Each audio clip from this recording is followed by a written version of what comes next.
스바냐 1장 14절에서 2장 3절 말씀입니다. 여호와의 큰 날이 가깝도다. 가깝고도 빠르도다.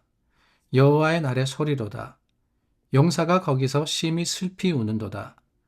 그날은 분노의 날이요 환난과 고통의 날이요 황폐와 패망의 날이요 캄캄하고 어두운 날이요 구름과 흑암의 날이요 나팔을 불어 경고하며 견고한 성읍들을 치며 높은 망대를 치는 날이로다. 내가 사람들에게 고난을 내려 맹인같이 행하게 하리니 이는 그들이 나 여호와께 범죄하였음이라. 또 그들의 피는 쏟아져서 티끌같이 되며 그들의 살은 분토같이 될지라. 그들의 은과 금이 여호와의 분노의 날에 능히 그들을 건지지 못할 것이며 이 온 땅이 여호와의 질투의 불에 삼켜지리니 이는 여호와가 이 땅 모든 주민을 멸절하되 놀랍게 멸절할 것임이라. 수치를 모르는 백성아 모일지어다 모일지어다. 명령이 시행되어 날이 겨같이 지나기 전 여호와의 진노가 너희에게 내리기 전 여호와의 분노의 날이 너희에게 이르기 전에 그리할지어다. 여호와의 규례를 지키는 세상의 모든 겸손한 자들아 너희는 여호와를 찾으며 공의와 겸손을 구하라. 너희가 혹시 여호와의 분노의 날에 숨김을 얻으리라. 저희가 스바냐 말씀을 나누고 있는데 1장부터 3장의 짧은 말씀입니다. 네, 이 본문의 가장 중요한, 가장 핵심이 되는 표현, 단어라고 하면 다름이 아니라 여호와의 날이 아닌가라는 생각이 듭니다. The day of the Lord, 여호와의 날. 1장, 2장 계속해서 반복되어 나오는 말씀 속에 여호와의 날이라는 표현이 있죠. 그런데 이 여호와의 날이 뭐냐? 여호와께서 예정하시고 역사하시어서 약속된 모든 것들을 실현시킬 날이다 라고 하는 겁니다. 그게 바로 여호와의 날입니다. 그러면 여러분, 이 여호와의 날은 왜 이렇게 확실하고 분명하게 예언되고 있느냐? 다름이 아니죠. 여호와의 날과 더불어서 반복되어서 나오는 또 다른 표현이 있지 않습니까?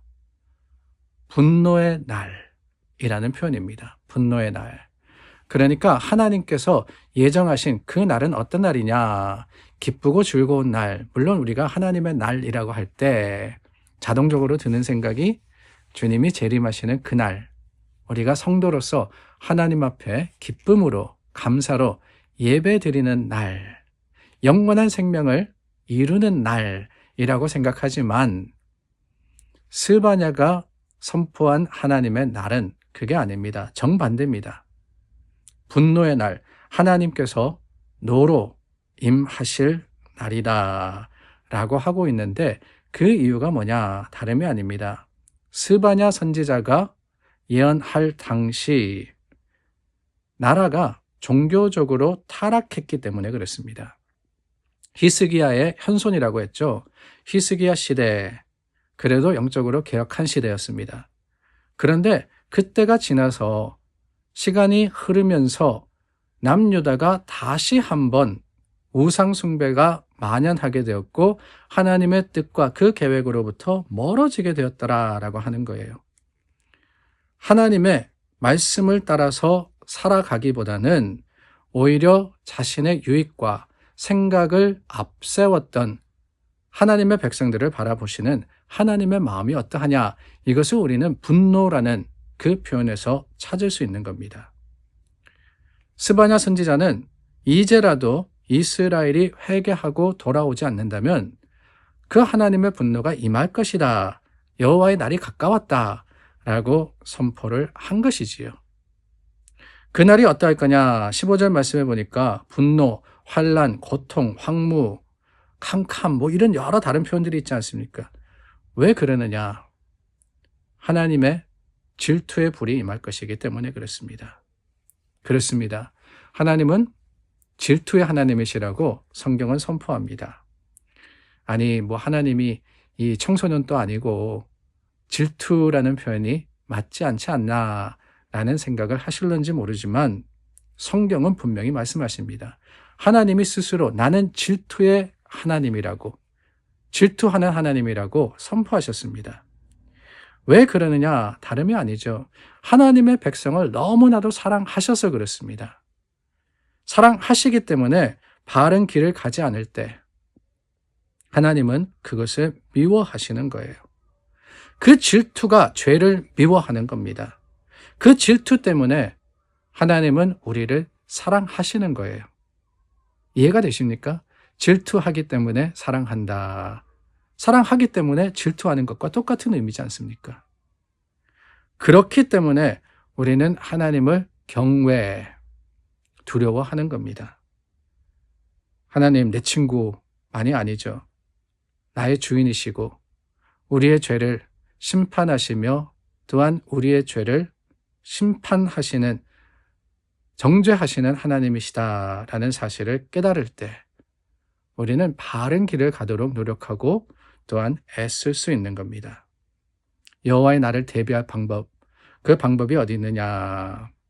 스바냐 3장에 가면은 이런 말씀이 있습니다.